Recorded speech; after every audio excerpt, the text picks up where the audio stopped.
अच्छा जी, हमने chapter start करना है आज मेजर ऑफ डिस्पर्जन। हमने जो लास्ट चैप्टर पढ़ा था उसका नाम था मेजर ऑफ सेंटर टेंडेंसी भी कहते हैं उसको, मेजर ऑफ लोकेशन भी कहते हैं। ठीक है, बिल्कुल इजी चैप्टर है। उसमें हमने बेसिक जो है एवरेजेस निकालना सीखी थी, mean, median, mode, quartiles, quantiles, percentile, deciles. उसके अलावा arithmetic mean, geometric mean, harmonic, इस तरह के डिफरेंट हमने एवरेजेस निकालना सीखी थी। अब हमारा आता है चैप्टर का नाम है मेजर ऑफ डिस्पर्जन, जो हमें बेसिकली जो मेजर ऑफ सेंट्रल टेंडेंसी है वो एक सिंगल वैल्यू बता देते हैं। हम डिफरेंट डाटा सेट्स को कंपेयर कर सकते हैं कि जो जैसे कि मैंने आपको एग्जांपल के तौर पे कहा था कि अगर आपकी क्लास के 3 सेक्शन है तो मैं एक सिंगल वैल्यू के बेस पे बता सकती हूँ कि इस क्लास के ऑन द एवरेज कितने मार्क्स हैं, सेकंड क्लास के कितने हैं, थर्ड के किसके हैं। तो परफॉर्मेंस किसकी ज़्यादा अच्छी है, जिसका एवरेज बड़ा होगा उसकी परफॉर्मेंस अच्छी होगी। ठीक है, अब इसमें मेजर ऑफ डिस्पर्जन में मैम ये आपकी आवाज नहीं आ रही। अब आ रही है, अब आ रही है आवाज़ क्लियर मेरी? जी यस मैम। मिस। अच्छा, मेजर ऑफ हाँ जी। मेजर ऑफ डिस्पर्जन में बेसिकली ये है कि आपने जो है बेसिकली जो वैल्यूज का डिस्पर्स देखना है, स्कैटर देखना है कि वैल्यूज आपकी जो एवरेज वैल्यू है उसके अराउंड कितना स्कैटर है। ठीक है, जैसे कि आपकी क्लास का एवरेज फॉर एग्जांपल आ जाता है, इसमें आपका मेजर कर रही हूँ वेट, आपकी क्लास का वेट आ जाता है ऑन द एवरेज 50 kg। ठीक है, अब सारी क्लास का इसका मतलब है 45 से 55 के दरमियान में है, तभी आपकी क्लास का 50 आया है ना। तो ये बेसिकली हमने मेजर डिस्पर्जन में देखना है कि इसकी वैल्यूज की डिस्पर्जन कैसी है। हो सकता है कि किसी बच्चे का वेट जो है वो 90 के करीब हो और किसी बच्चे का 88, और कुछ क्लास में बच्चों का ऐसा हो कि वो 40 के करीब हो। तो इस तरह से वैल्यूज का ये काफ़ी सारा डिस्पर्जन आ गया है। तो ये हमें मेजर ऑफ डिस्पर्जन बताएगा कि आपका जो एवरेज के करीब डिस्पर्जन है ये एवरेज के दूर दूर डिस्पर्जन है। बात समझ आई है मेरी? ये आपको बताएगा अगर आपकी जो है डिस्पर्जन की वैल्यू छोटी आएगी तो इसका मतलब होगा कि जो आपकी एवरेज आपने सेकंड थर्ड चैप्टर में पढ़ा था उसकी क्लोज क्लोज वैल्यूज आ रही है। अगर वो डिस्पर्जन की वैल्यू बड़ी आ जाती है तो वो शो करेगा कि आपकी जो वैल्यूज हैं वो दूर दूर है, एक दूसरे के करीब नहीं है। बेसिक पर्पस इसका ये है। ठीक है, वही डिस्पर्जन की डेफिनेशन अक्सर आ जाती है तो इसको आपने कर लेना है। अ, मैं बोल देती हूँ, एक बार आप लोग सुन लीजिएगा इसको। A quantity that A quantity that measure how the data are dispersed about the average is called measure of dispersion। मैं दोबारा अगेन बोलती हूँ, आपकी बुक में ये वाली नहीं लिखी हुई है। A quantity that measure how the data are dispersed about the average is called measure of dispersion। ठीक है, अब ये इसकी डेफिनेशन इंपॉर्टेंट है तो आपने इसको कर लेना है। जो मैंने रिपीट की है तो आप इसको वीडियो में देख के इसको रोक के भी लिख सकते हो। Introduction: The measure of central tendency does not tell us anything about the spread of the data values in a set. आवाज नहीं आ रही।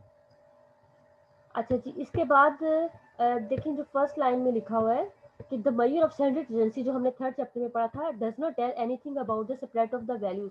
आपको वैल्यूज के स्प्रेड के बारे में कुछ नहीं बताता कि आपकी वैल्यूज कैसे स्प्रेड है। Because any two sets with different in magnitude of their variability may have same standard tendency। अब वो कह रहे हैं कि हो सकता है कि आपके दो डाटा सेट्स की वैल्यूज डिफरेंट हो लेकिन उनका मीन सेम आ जाए। जैसे कि उन्होंने एग्जांपल के तौर पे बताया, ये देखें आपके पास ये वैल्यू है डाटा सेट 1 की, ये डाटा सेट बी है कोई। अब इन दोनों का आप एवरेज निकालते हो तो उन्होंने कहा एवरेज सेम आएगा, लेकिन वैल्यूज को देखें ये कैसी वैल्यूज हैं। ये 8, 7, 5, 8, 6 है और ये 1, 4, 7, 10, 12। तो एक तरह से इनका इसका डिस्पर्जन जो है ज़्यादा है, इसका डिस्पर्जन कम है, ये क्लोज क्लोज है आपस में, लेकिन इनका एवरेज सेम आ रहा है। तो वो कह रहे हैं कि एवरेज सेम आ रहा है, ये हमें एवरेज से कुछ पता नहीं चलेगा। हो सकता है कि उनका डिस्पर्जन कम हो, उनका डिस्पर्जन ज़्यादा हो, तो ये हमें मेजर डिस्पर्जन से चीज़ पता चलेगी। These two datasets have same mean 6.8 but differ in their variations from center value. There is more variation in the dataset भी। देखिए इस डाटा में more variation है ना, ये 1, 4, 7, 6.8 से कितनी दूर है 1, और 6.8 से 12 भी कितनी दूर है, बाकी जो वैल्यूज है वो फिर भी क्लोज है। अब इसमें जो 6.8 है तो इसमें तो सारी वैल्यूज आप देखें 6, 5, 7, 8, तो ये तो करीब करीब ही है इसके value as compared to dataset A. This illustrates the fact that the measure of central tendency is not sufficient। अब वो कहने कि इसका मतलब है कि आपका measure of central tendency sufficient नहीं है डाटा को एनालाइज करने के लिए। To give a sensible description of data, a numerical quantity is called measure of dispersion या measure of variability। अभी MCQs में आ सकता है मेजर ऑफ डिस्पर्जन या मेजर ऑफ वेरिएबिलिटी भी इसका नाम होता है, ठीक है। That describe the spread of the values, और इसका बेसिक पर्पस क्या है, ये आपके डाटा के स्प्रेड के बारे में बताता है, ठीक है। अच्छा, अब आपने मैंने जो डेफिनेशन बोली थी वो चाहे कर लें, चाहे आपको कहीं और से अच्छी मिलती है तो आप वो कर लें, ठीक है। अब नेक्स्ट क्या आता है, अब दोबारा से मैं डेफिनेशन बोलूंगी, वो भी आपने नोट डाउन कर लेनी है, अगर कर सके, नहीं तो वीडियो में देख लीजिएगा। Two types of measure dispersion और वेरिएबिलिटी आर डिफाइंड। आपके पास मेजर और डिस्पर्जन की फर्दर दो टाइप्स हैं, ठीक है। सबसे पहले तो हमने देख लिया डिस्पर्जन आ गया, उसके बाद डिस्पर्जन की दो टाइप्स आ गई, एक एब्सोल्यूट मेजर और एक हो गई हमारी रिलेटिव मेजर। अब एब्सोल्यूट मेजर का मतलब होता है कि इसमें आपका जो डाटा का यूनिट होगा वो यूनिट इन्वॉल्व होगा, ठीक है। इसमें आपका डाटा का यूनिट इन्वॉल्व होगा, या तो वो यूनिट स्केल आ सकता है या उसी यूनिट में आ सकता है। अगर किसी चीज़ को हम मेजर कर रहे हैं केजी में, तो जब आपका रिजल्ट आएगा वो भी केजी में आएगा। अगर आप किसी चीज़ को मीटर में मेजर कर रहे हैं तो वो भी मीटर में आएगा। जैसे मैं आपकी हाइट मेजर कर रही हूँ इंचेस में, तो वो इंचेस में आएगी। रिलेटिव मेजर में ये होता है कि ये यूनिट लेस हो जाता है, ठीक है। ये क्या हो जाता है, यूनिट लेस। अब इसको यूनिट लेस को मेजर करने का फ़ायदा क्या होता है, यूनिट लेस से आप डिफरेंट डाटा सेट्स को कंपेयर कर सकते हो। जैसे कि मैं एक आप मेरे पास वो डाटा रुपीज़ में और एक मेरे पास डाटा हो मीटर्स में, तो दो डिफरेंट जो है यूनिट्स वाले डाटा सेट को भी मैं कंपेयर कर सकती हूँ रिलेटिव मेजर से। एब्सोल्यूट मेजर से मैं दो डिफरेंट डाटा सेट्स को कंपेयर नहीं कर सकती, सेम यूनिट वाले को ही कंपेयर करूंगी, ठीक है। डिस्पर्जन के फर्दर दो टाइप्स हैं, एब्सोल्यूट मेजर और रिलेटिव मेजर। ये एमसीक्यूज में अक्सर आ जाता है कि रिलेटिव मेजर यूनिट लेस होता है या यूनिट वाला होता है, तो आपने याद रखना है। और एब्सोल्यूट मेजर में आपका जो है यूनिट इन्वॉल्व होता है, या तो वो उसी उसमें आता है या फिर स्केल फॉर्म में आता है। अब मैं डेफिनेशन बोलने लगी हूँ एब्सोल्यूट मेजर की, ध्यान से सुनिएगा। मिस ये आप कौन से पढ़ा रही है? मेरे तो पेज पे है ही नहीं पेज। ये पेज नंबर है 86 पेज नंबर पे है मेजर ऑफ डिस्पर्जन। अच्छा, इसके बाद मैं अब डेफिनेशन बोल रही हूँ, एब्सोल्यूट मेजर की बुक में आपकी नहीं है, लेकिन आप ध्यान से सुनिए। An absolute measures of dispersion is one that measures the dispersion in terms of same units or in the scale of units as the units of the data, ठीक है। An absolute measure of dispersion is one that measures the dispersion in terms of same units or in scale of units as the units of the data। अब मैं relative measure की बोलने लगी हूँ definition. A relative measure of dispersion is one that is expressed in the form of ratio, coefficient or percentage and is independent of the units of measure। दोबारा बोल रही हूँ, a relative measure of dispersion is one that is expressed in the form of ratio, coefficient or percentage and independent of the units of the measure। ठीक है, जो आपका absolute है उसमें आपका यूनिट इन्वॉल्व होगा या स्क्वायर ऑफ यूनिट होगा। रिलेटिव मेजर में या तो वो कोफिशिएंट जो है रेशियो में आएगा, परसेंटेज में आएगा, और उसमें यूनिट इन्वॉल्व नहीं होगा। अच्छा जी, इसके बाद आता है यहाँ पे लिखा हुआ जो the absolute measure are defined in such a way that have units, metre, grams same as those original measurement. अब ये भी आप करना चाहे तो यहाँ से भी कर सकते हो। डेफिनेशन उन्होंने कहा है कि एब्सोल्यूट मेजर में ये है कि आपका जो ओरिजिनल डाटा का यूनिट होता है वो आता है। रिलेटिव मेजर में नो यूनिट होता है, ठीक है, यूनिट लेस होता है वो। दीज आर रेशो या परसेंटेज, जो भी कुछ आप कह सकते हो उसमें। अब नेक्स्ट आ गई इसकी टाइप्स। अब ये भी शॉर्ट क्वेश्चन में आ जाता है। शॉर्ट क्वेश्चन में ये भी आ जाता है कि एब्सोल्यूट और रिलेटिव मेजर में जो है डिफरेंस करें। शॉर्ट क्वेश्चन में ये भी आ जाता है कि आप मेजर डिस्पर्जन की डेफिनेशन लिखें।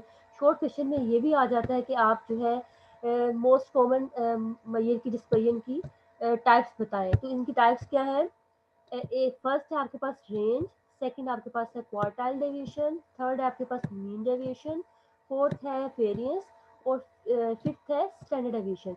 और इन सब में आपका यूनिट इन्वॉल्व होगा, ठीक है। ये आपकी एब्सोल्यूट मेजर है। रिलेटिव मेजर होते हैं उनमें यूनिट इन्वॉल्व नहीं होता, वो आमतौर पर कोफिशिएंट्स होते हैं, उनको भी हम देखेंगे। These are called measure of dispersion और मेजर ऑफ स्प्रेड, जिसको कहते हैं मेजर ऑफ डिस्पर्जन भी कहते हैं, मेजर ऑफ वेरिएबिलिटी भी कहते हैं। ये तीन नाम है इसके, ठीक है। अच्छा जी, अब हम आते हैं रेंज। फर्स्ट जो हमारा है मेजर रेंज। अब रेंज आप लोगों ने निकालना सीखी थी सेकंड चैप्टर में जब हम फ्रीक्वेंसी डिस्ट्रीब्यूशन कर रहे थे। तो उसमें आपको पता है रेंज क्या होती है, maximum value minus minimum value. तो यहाँ पे भी वही चीज़ है, कोई इसमें डिफरेंस नहीं आया है, ठीक है। The range of n values y1, y2, so n, yn is defined as the difference between the largest and the smallest observation.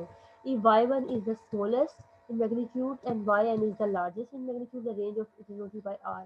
अब ये आपके पास रेंज का फॉर्मूला आ गया कि आपने लार्जेस्ट वैल्यू और स्मॉलेस्ट वैल्यू के दरमियान में डिफरेंस ले लेना है। अनग्रुप डाटा होगा, ग्रुप डाटा होगा तो फिर ये आपका चेंज हो जाएगा, और वो तो मैं बताती हूँ कैसे करना है आपने। This is very simple measure of miss variability आज सिर्फ रेंज करवा दें। And also takes into count, ठीक है। आप चुप करके सुनते जाओ, बस थोड़ा सा और पढ़ाना है अभी फिलहाल। अच्छा, only takes into count two most extreme observation. अभी रेंज ही आपको इतना मुश्किल लग रहा है, इतना इजी तो है ये। कैलकुलेट रेंज, अब रेंज आपने कैलकुलेट करी। अब देखिए इस डाटा में मुझे बताएं मैक्सिमम वैल्यू क्या है। मैक्सिमम वैल्यू हमारी ये है 97। 87 नहीं नहीं नहीं, मैक्सिमम 92.4 92.4 हाँ, और मिनिमम क्या है इसमें? 80.7 ये आ गई हमारी मिनिमम वैल्यू। इन दोनों का डिफरेंस, इन दोनों का डिफरेंस ले लेंगे, हमारे पास रेंज आ जाएगा। ठीक है, ये आपने अनग्रुप डाटा के केस में करना है, बिल्कुल इजी। अब ग्रुप डाटा में क्या करना है वो भी बिल्कुल इजी है, उसमें भी कोई आपके हार्ड एंड फास्ट रूल नहीं लग रहे, बिल्कुल इजी है।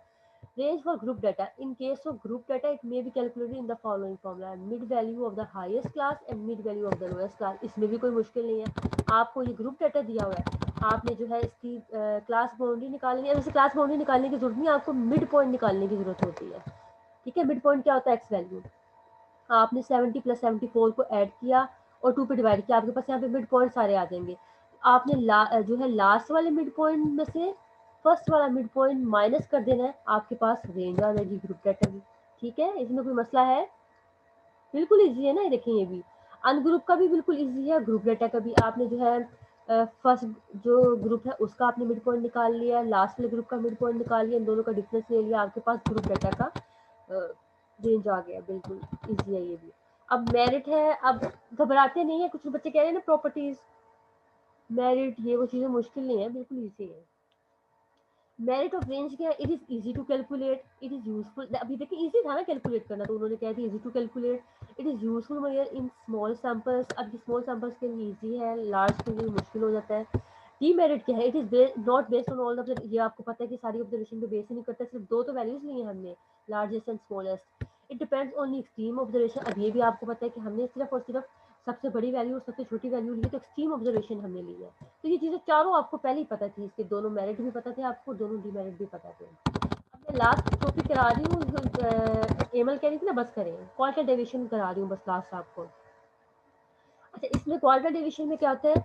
दिस मेजर, अब आपने क्वार्टर डेविएशन में आपने Q1 Q2 और Q3 निकालना तो सीखे ना? मिस जी मिस ये रेंज में जो है हम लोएस्ट और हाईएस्ट को प्लस करते हैं, माइनस करते हैं, माइनस करते हैं, हाँ जी। डिवाइडेड बाय 2 तो नहीं ना करते? नहीं, वो इसमें करेंगे क्वार्टर डिवीजन में। अच्छा, इसमें हमने क्या करना है? This measure is based on the quartiles Q1 Q3। अब Q2 तो मैंने वैसे आपको बता दिया, ये मीडियन होता है, इसको नहीं यूज करना, आपने इन दोनों एक्सट्रीम को यूज करना है, Q1 को और Q3 को। अब इसको आपने ऐसे लिखना है, इसको क्वार्टर डिवीजन कहते हैं। इसकी जो डेफिनेशन अक्सर ये भी पेपर में आ जाती है कि आप जो है डिफाइन करें क्वार्टर डिवीजन का फॉर्मूला लिखें तो, और आपने इसको बताना होता है ये क्या है। एमसीक्यूज में ये भी आ जाता है कि सेमी इंटर क्वार्टाइल रेंज क्या होती है। ठीक है, क्वार्टाइल डिवीजन का दूसरा नाम है वो सेमी इंटर क्वार्टाइल रेंज। अब जब मैं एमसीक्यूज के लिए बताती हूँ, उस पर एमसीक्यूज लिखते जाया करें, ताकि आप जब रीडिंग करें तो आपको क्लियर होता जाए। आपने जो है इसका फॉर्मूला याद कर लेना है, और इसकी डेफिनेशन, और ये भी कि इसको क्वार्टाइल डिवीजन भी कहते हैं, इसको सेमी इंटर क्वार्टाइल रेंज भी कहते हैं। सेमी का मतलब होता है ना हाफ। अब देखिए हाफ तो आप ले रहे हो ना, और इंटर क्वार्टाइल रेंज आपने इसकी रेंज निकाली, यानी कि Q3 लार्जेस्ट में से स्मॉलेस्ट को माइनस किया, ये एक तरह से रेंज होगी, और 2 से डिवाइड किया, ये सेमी हो गया, तो इसका नाम हो गया सेमी इंटर क्वार्टाइल रेंज। अब ये याद रखना है आपने, अगेन ये आपकी एमसीक्यूज के लिए इंपॉर्टेंट है, कि आपका जो ये वैल्यू है क्वार्टर डिवीजन की नेगेटिव नहीं हो सकती कभी भी। अब आप पूछे क्यों नहीं नेगेटिव होगी? क्योंकि आपने देखे लार्जेस्ट वैल्यू Q3 आपकी लार्जेस्ट वैल्यू होगी ना, जाहिर सी बात है Q1 की निस्बत। आपने लार्जेस्ट वैल्यू में से स्मॉलेस्ट वैल्यू को माइनस करना है, तो ये कभी आपकी नेगेटिव नहीं होगी। ये चीज़ भी आपको एमसीक्यूज में पूछी जा सकती है। This measure can not be negative because upper quartile must be at least as large as the lower quartile. ये भी मैंने ऊपर आपको बताया। A small value of quarter deviation indicates a small amount of variability. अब ये चीज़ भी आपने याद रखनी है, मैंने आपको स्टार्टिंग में बता दिया था, आपकी जो डिस्पर्जन की वैल्यू स्मॉल आएंगी, इसका मतलब है कि वैल्यूज में इतनी डिस्पर्जन नहीं है, वेरिएबिलिटी नहीं है। लार्ज वैल्यू आपकी आएगी अगर डिस्पर्जन की, तो वो शो करेगी कि आपके डाटा में डिस्पर्जन बहुत ज़्यादा है। whereas larger values indicate more variability in the data, कि आपके डाटा में more variability है, इसकी वैल्यू बड़ी आएगी तो it measures half of the difference between the upper and lower quartiles. ठीक है, यहाँ पे इसका जो है थ्योरी का काम कंप्लीट हो गया। क्वेश्चन अब हम देखते हैं। एग्जाम्पल आपके पास 4.3। अब देखिए, आपको ग्रुप डाटा हो या अनग्रुप डाटा हो, आपने इसका यही फॉर्मूला यूज करना है क्वार्टाइल डिवीजन का। फर्दर Q1 और Q3 निकालने में आपका डिफरेंस आ जाएगा अनग्रुप और ग्रुप डाटा में, लेकिन आपने क्वार्टाइल डिवीजन का यही फॉर्मूला यूज करना है। ठीक है, अच्छा इसमें आता है हमारे पास, उन्होंने क्वार्टाइल डिवीजन कह दिया कि आपने चैप्टर 3 में कैलकुलेट किए हुए, उन्होंने आपको गिवन दे दिए Q1 और Q3। अब आपको ना कभी शॉर्ट क्वेश्चन में ऐसा आ सकता है, लॉन्ग क्वेश्चन में तो आपको वो देंगे कि Q1 और Q3 भी कैलकुलेट करें, शॉर्ट क्वेश्चन में वो दे सकते हैं आपको Q1 निकाल के दे दिया, Q3 निकाल के दे दिया, कह दिया क्वार्टाइल डिवीजन कैलकुलेट करें। तो आपने क्वार्टाइल डिवीजन का फॉर्मूला लिखा, उसमें Q3 की वैल्यू लिखी, उसमें Q1 की वैल्यू मिस लिखी।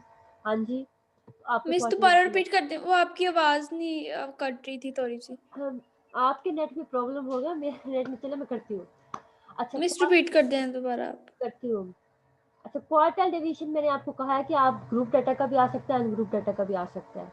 अब अनग्रुप डाटा में और ग्रुप डाटा में फ़र्क ये होगा कि आपको Q1 और Q3 की कैलकुलेशंस में डिफरेंस आएगा, अदरवाइज क्वार्टाइल डिवीजन का फॉर्मूला यही होगा। अब मैंने आपको बताया था फर्दर कि आपका जो है शॉर्ट क्वेश्चन में अगर वो देंगे तो आपको Q1 और Q3 की वैल्यू दे देंगे और कह देंगे क्वार्टाइल डिवीजन निकाल दो। लॉन्ग क्वेश्चन में वो आपसे Q1 और Q3 कैलकुलेट करने के लिए कहेंगे पहले। ठीक है, अच्छा आप क्वार्टाइल डिवीजन का ये फॉर्मूला Q3 की वैल्यू पुट कर दी, Q1 की पुट कर दी और डिवाइजर में 2 से डिवाइड कर दिया, तो आपके पास क्वार्टाइल डिवीजन आ गया। ठीक है, नेक्स्ट इसके बाद वो कह रहे हैं कि देखिए ग्रुप डाटा का भी ऐसे ही सेम है आपका जैसे ग्रुप का है। अच्छा, calculate quartile division for the data example 3.17। अब आप उन्होंने कोई ग्रुप डाटा का दे दिया है, लेकिन आपका फॉर्मूला तो ये सेम ही रहेगा ना, ये वाला Q1 और Q3, अब बस कैलकुलेशन में डिफरेंस आएगा। आपने Q3 की वैल्यू पुट की, Q1 की पुट की, डिफरेंस लिया, 2 पे डिवाइड किया, आपके पास ये वाला क्वार्टाइल डिवीजन आ गया। नेक्स्ट उन्होंने पूरी एग्जांपल करके बता दिया, ये तो उन्होंने पीछे वाले रिजल्ट्स किया था ना। एग्जांपल है 4.5 for the data given below. आपको ये देखिए अनग्रुप डाटा गिवन है, मिस आपकी आवाज नहीं आ रही। बाकी अच्छा जी, इसमें है आपका आपको अनग्रुप डाटा गिवन है। ठीक है, ग्रुप डाटा वो होता है जिसमें फ्रीक्वेंसी होती है, अनग्रुप डाटा वो होता है जो रॉ फॉर्म में आपको गिवन होता है। अब उन्होंने कहा कि क्वार्टाइल डेविएशन कैलकुलेट करें, coefficient of quartile deviation calculate करें। अब कोएफिशिएंट ऑफ क्वार्टाइल डेविएशन का उन्होंने फार्मूला बताया नहीं है आपको, ये आपको मैं अभी यहाँ पे बताऊंगी क्वेश्चन करते हुए कि क्या होता है। अब क्वार्टाइल डिवीजन के लिए सबसे पहले तो हमें चाहिए Q1, फिर हमें चाहिए Q3, तब हम ये कैलकुलेट कर सकते हैं। सबसे पहला स्टेप हो गया, आपको पता है अनग्रुप डाटा होता है, तो हम मीडियन निकालने के लिए, क्वार्टाइल्स निकालने के लिए, डिसाइल्स निकालने के लिए, परसेंटाइल्स निकालने के लिए अपने डाटा को अरेंज करते हैं। सबसे पहले हमने डाटा को अरेंज कर लिया, ऑब्जर्वेशन कैलकुलेट की, हमारे पास आ गई 20। हमने अपना जो अनग्रुप डाटा का फॉर्मूला इसमें लगा दिया। मोइजा आपने अटेंडेंस जो है स्क्रीनशॉट ले लेना है।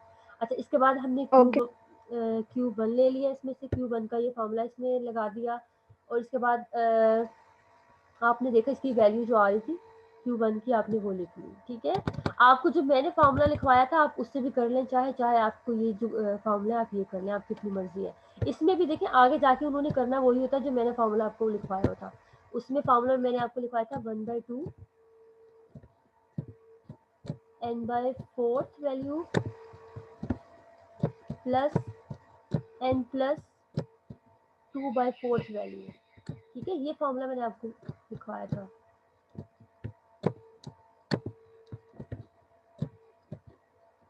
ठीक है, अब ये n/4 value, n plus 2/4 value करके भी आप कर सकते हो, बाद में उसका मीन ले लोगे, और चाहे तो आप ये वाला फॉर्मूला कर लें, आपकी अपनी मर्जी है। अब सिमिलरली आपने Q3 के लिए भी चाहे तो ये वाला फॉर्मूला कर लें, चाहे तो यहाँ पे इसके साथ जस्ट C3 आ जाएगा, इसके साथ भी 3 आ जाएगा और यहाँ पे भी 3 आ जाएगा, ब्रैकेट 3 में आ जाएगा इस तरह से। इसके बाद आपने Q1 Q3 कैलकुलेट कर लिया और आपके पास वैल्यूज आ गई और आपने क्वार्टाइल डेविएशन भी कैलकुलेट कर लेंगे इससे।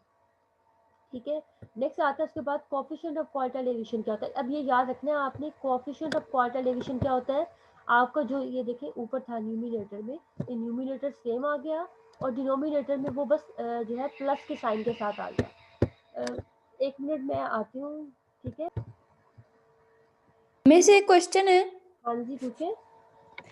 मिस ये जो इस पे लिखा है fifth value plus six value, अगर हम ये 1/2 n/4 प्लस n/2 वाला यूज करेंगे तो इसमें फिफ्थ और सिक्स वैल्यू तो नहीं ना लिखनी। नहीं, आप ये वाला अगर मेरे ये वाला फॉर्मूला यूज करोगे तो फिर आपको जी ये वाला यूज करने की जरूरत नहीं है। मिस वैसे आप फिफ्थ और सिक्स वैल्यू तो नहीं ना लिखेंगे जो इसमें लिखा हुआ है। नहीं, वो तो लिखते हैं। देखिए मैंने आपको जब ये फॉर्मूला लिखवाया था मैंने आपको बताया था ना, n/4 वैल्यू n+2/4 जी वैल्यू ऐसे जी लिखते हैं आप। वैल्यू साथ जरूर हाँ लिखते जी हैं क्योंकि आपने ये डायरेक्ट जो ये लिख रहे होते हैं ना हाँ n/4 जी मिस वैल्यू के साथ लिखते हैं, लेकिन ये जो उन्होंने लिखा है Q1 equals to fifth value plus 0.26 value नहीं नहीं माइनस फिफ्थ, ये तो नहीं ना लिखेंगे। नहीं नहीं, ये नहीं। आप अगर इस फॉर्मूले से करोगे तो फिर आपको ये वाली चीजें करने की जरूरत नहीं पड़ेगी। ठीक है मिस। अच्छा जी, इसके बाद आते हैं हम ये याद रखना आपने क्वार्टाइल डेविएशन में, कोफिशिएंट ऑफ क्वार्टाइल डेविएशन में आपका फॉर्मूला होता है जो आपका न्यूमिनेटर में आता है वो एज इट इज आ जाएगा और डिनोमिनेटर में वो प्लस के साथ आ जाएगा। अब मैं यहाँ पे आपको एक और चीज़ भी बताती हूँ। कभी कभी आपसे जो है मिस ये हर चीज में सेम फॉर्मूला नहीं है, मतलब ये हमें याद नहीं करना फॉर्मूला ये वाला या बता रही अभी मुझे फॉर्मूला। हाँ बताने लगी ना आपको। क्वालिटी डेविएशन का तो याद करना है, इसको आप फर्दर उसमें एक्सपेंड कर सकते हो। कभी कभी आपसे ये भी कह देते हैं कि कोफिशिएंट ऑफ रेंज क्या है। ठीक है, ये आपको कभी कभी एमसीक्यूज में वो एक ऑप्शन दे देते हैं और कहते हैं कि कोफिशिएंट ऑफ रेंज क्या है। तो उस केस में आपका ये होगा, लेकिन रेंज का फॉर्मूला आपके पास क्या होता है, maximum value minus minimum value. ठीक है, यही होता है ना मैक्सिमम माइनस मिनिमम। अब इसका उन्होंने कह दिया कि आप कोफिशिएंट ऑफ रेंज कैलकुलेट करें। तो ये देखें ये क्या हो जाएगा, यहाँ पे क्या आएगा नीचे डिवाइजर में, कोई 2 बच्चा नहीं, coefficient of range maximum minimum plus minimum plus minus maximum. Maximum plus minimum, जो मर्जी जैसे मर्जी बोल लें, मिनिमम माइनस प्लस कह लें, मतलब ये वाली चीज प्लस के साथ नीचे आ जाएगी। प्लस तो एक ही आएगा ना। हाँ हाँ, एक ही आएगा। ठीक है, ये आ जाएगा। आपको कभी ये ऐसे वैसे होता नहीं है, लेकिन कभी कभी आ भी सकता है, या हो सकता है कभी प्रैक्टिकल में दे दें या आपको पेपर में आ जाए कि कोफिशिएंट ऑफ रेंज भी कैलकुलेट करें। तो आपको पता होना चाहिए इसका फॉर्मूला क्या होता है। जो आपका न्यूमिनेटर वाला है वो एज इट इज रेंज वाला फॉर्मूला आ गया। अगर आपका क्वालिटी डिवीजन था तो एज इट इज ये वाला फॉर्मूला आ गया। नीचे डिवाइसर में वही चीज़ प्लस के साथ आ जाएगी। ठीक है। अच्छा, इसके बाद आते हैं हम 4.6 एग्जाम्पल है। The following frequency distribution find quartile deviation and coefficient of quartile deviation. अब इसमें आपने जो है क्वार्टल डेविएशन कैलकुलेट करना है और कोफिशिएंट सेम यही चीज़ आपने कोफिशिएंट और क्वार्टल डेविएशन भी कैलकुलेट करनी है। अब ये ग्रुप डाटा है, वो तो आपको अनग्रुप डाटा था ना, उन्होंने देखो आपको हर तरह से ट्रेन कर रहे हैं। आपके पास वैल्यूज गिवन हो तो आपने कैसे करना है, आपके पास डाटा गिवन हो अनग्रुप तो कैसे करना है, आपके पास ग्रुप डाटा हो तो फिर कैसे करना है। इसमें आ जाएगा हमारे पास। सबसे पहले तो हमें क्वार्टर डिवीजन के लिए पता है आपको क्लास बाउंड्रीज की जरूरत होती है और कम्युलेटिव फ्रीक्वेंसी की जरूरत होती है। क्लास बाउंड्रीज तो ये ऑलरेडी है, ठीक है, ये दोनों सेम होती हैं तो क्लास बाउंड्रीज होती है ये सेम है। क्लास बाउंड्रीज तो ये आपको ऑलरेडी गिवन है, तो इसलिए आपको क्लास बाउंड्री तो कैलकुलेट नहीं करनी पड़ेगी। सॉरी, ये क्लास बाउंड्री आपको कम्युलेटिव फ्रीक्वेंसी कैलकुलेट करनी पड़ेगी। इसका फॉर्मूला होता है पहली वैल्यू एज इट इज, जो फर्स्ट वैल्यू आई उसमें सेकंड ऐड करेंगे, ये आ जाएगा। सेकंड में थर्ड ऐड की तो थर्ड आ गई, थर्ड में फोर्थ ऐड की तो फोर्थ आ गई। इस तरह ये आपको पता है आता है। अच्छा, इसके बाद आपकी कम्युलेटिव फ्रीक्वेंसी आ जाएगी। अब आपने Q1 और Q3 कैलकुलेट करना है। Q1 का फॉर्मूला यहाँ पे आपको पता है कि n/4 सबसे पहले आप कैलकुलेट करते हो। n/4 यहाँ पे आ गई वैल्यू 9। अब 9 यहाँ पे लाई कर रहा है, ठीक है, ये आपका 9 यहाँ पे लाई करेगा। ये आपका हो जाएगा n/4 की वैल्यू, मतलब यहाँ पे लाई कर रही है तो जो भी है इसके सामने वाली जो है ये फ्रिक्वेंसी आप लिख लेंगे। इसके सामने वाली जो है आपकी लोअर लिमिट आ जाएगी। इनके दरमियान में जो है विथ कितनी चल रही है 10 की, और इससे प्रीवियस वैल्यू आपकी क्या हो जाएगी, C हो जाएगी। सारी वैल्यूज आपने जो है इसमें पुट कर दी और इसको सिंप्लीफाई किया, आपके पास रिजल्ट आ गया।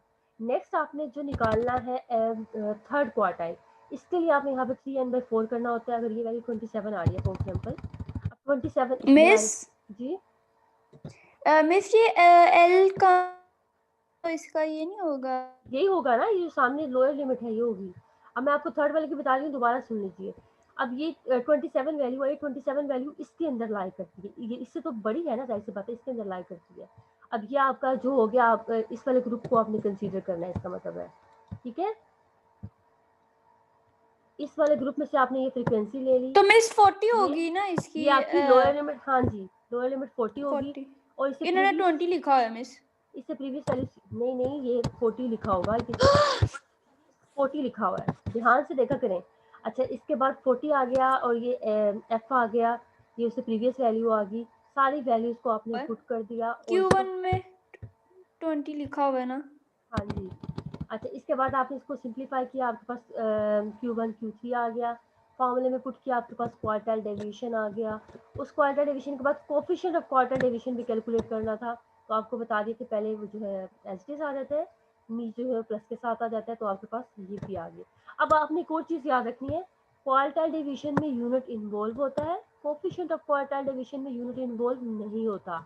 ये एब्सोल्यूट मेजर होती है और ये आपकी रिलेटिव होती है। अब वजह क्यों, ये रिलेटिव क्यों है, क्योंकि देखें जो आपका ऊपर यूनिट था और नीचे यूनिट था वो दोनों आपस में कैंसिल आउट हो गए। यहाँ पे जो ऊपर यूनिट आ रहा था 2 से कैंसिल कैसे होगा, 2 तो एक आम कांस्टेंट है, तो यहाँ पे वो यूनिट इन्वॉल्व रहेगा, कोफिशिएंट में यूनिट खत्म हो जाता है। मैंने आपको डेफिनेशन जब लिखवाई थी रिलेटिव की, तब मैंने बोला था ना कि वो आपका रेशियो में, कोफिशिएंट में इस तरह से आता है, परसेंटेज में आता है और उसमें यूनिट नहीं इन्वॉल्व होता। तो ये रिलेटिव हो गया और ये एब्सोल्यूट हो गया। इसके बाद है लास्ट एग्जांपल आपकी 4.7, find the semi interquartile range and coefficient of quartile division. अब देखिए यहाँ पे उन्होंने नाम चेंज करके कह दिया है तो वो यही ना क्वार्टाइल डिवीजन ही, लेकिन उन्होंने नाम चेंज कर दिया semi interquartile range and coefficient of quartile division. अब आपने जो है ये आपको एक्स गिवन है, मिड पॉइंट्स गिवन है और फ्रीक्वेंसी गिवन है। सबसे पहले तो आपने जो है इसका क्लास बाउंड्री बनाएंगे। क्लास बाउंड्री बनाने का आपको पता है कि क्या तरीका होता है,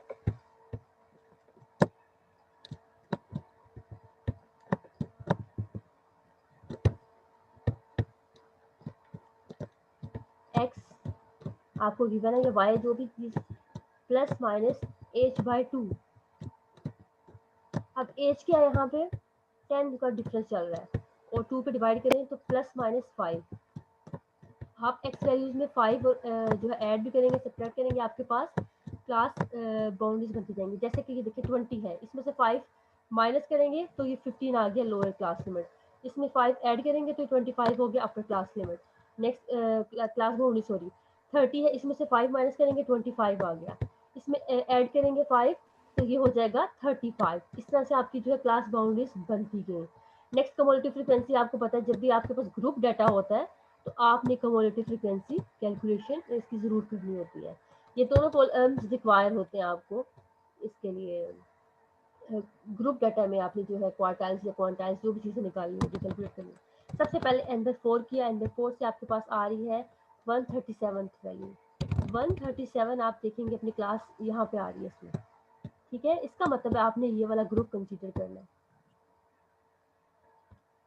इस ग्रुप में ये आपका L हो गया, ये आपका F हो गया, ये आपका जो है पीछे वाला प्रीवियस C हो गया और नेक्स्ट हमें इंटरवल चाहिए वो 10 का चल रहा है, तो आपने सारी वैल्यूज अपनी इसमें पुट कर दी तो आपके पास Q1 आ गया। नेक्स्ट आपने Q3 के लिए 3n/4 किया, ये आपके पास आ गया 4/10 वैल्यू। 4/10 वैल्यू आपकी आ जाएगी इसके अंदर, तो ये वाला ग्रुप कंसीडर करना है आपने Q3 के लिए। इसका जो है ये आपका लोअर लिमिट होगी, ये आपका F हो गया, इससे प्रीवियस जो है 354 आपका C हो गया और इंटरवल जो है 10 पे चल रहा था, तो आपने ये सारी चीज़ें इसमें पुट कर दी, आपके पास Q3 भी आ गया। सेमी इंटरक्वार्टाइल रेंज में आपने एक फार्मूला, अच्छा इससे घबराना नहीं, कुछ बच्चे जो सेमी इंटरक्वार्टाइल रेंज से ये ना हो कंफ्यूज हो जाए रेंज वाला कैलकुलेट करना है। Semi interquartile range quartile deviation का ही नाम होता है, ये एमसीक्यूज में भी आता है अक्सर और आपको वैसे भी डेफिनेशन के तौर पे भी पूछ सकते हैं, क्वार्टाइल डिवीजन लिखे या सेमी इंटरक्वार्टाइल रेंज क्या है। अच्छा, ये आपने फॉर्मूले में पुट कर दिया और इससे आपका रिजल्ट आ गया सेमी इंटरक्वार्टाइल रेंज का। अब इसमें आपका यूनिट इन्वॉल्व होगा जब आपका अगर कोई डाटा होगा तो कोफिशिएंट ऑफ क्वार्टाइल डिवीजन में आपने जो है न्यूमिनेटर एज इट इज लिख दिया, डिनोमिनेटर में प्लस आ गया, इसको फर्दर कैलकुलेट किया तो आपके पास ये वैल्यू आ जाएगी और ये रिलेटिव मेजर होती है और जो ऊपर वाला होता है ये एब्सोल्यूट मेजर होती है। अच्छा जी, इसके बाद है, इसके बिल्कुल इजी से मेरिट एंड डीमेरिट है। It is easy to calculate, वैसे इजी तो नहीं है। It is not affected by extreme observation, आपको पता है एक्सट्रीम ऑब्जर्वेशन पे बेस नहीं करता, ये सारे डाटा पे बेस करता है। नेक्स्ट इसके बाद it is based on the all not based on the observation, sorry ये सारी ऑब्जर्वेशन पे क्या था, एक्सट्रीम ऑब्जर्वेशन पे। इट इज़ नॉट मैम आपकी आवाज नहीं आ रही, बहुत स्लो हो रही है आवाज। चलिए मैं दोबारा बोलती हूँ। It is not affected by extreme observation, वो कह रहे हैं कि एक्सट्रीम ऑब्जर्वेशन से अफेक्ट नहीं होता, क्योंकि आपका जिस रेंज में डाटा लाई करता है आपने वही लेना होता है। यहाँ पे उन्होंने कहा है कि आपका जो it is based on the all the observation, quarter division will be same for all the distribution having the same quartiles.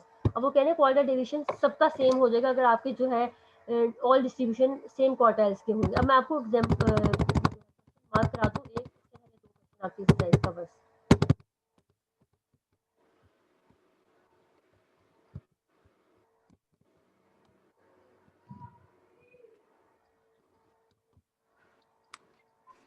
Miss कौन सा मार्क करवाया आपने? ये आप आई थिंक इस बुक में मिसिंग है, मिस कौन सा मार्क पेज करवाया नंबर आपने? मैं बता दूँ आपको।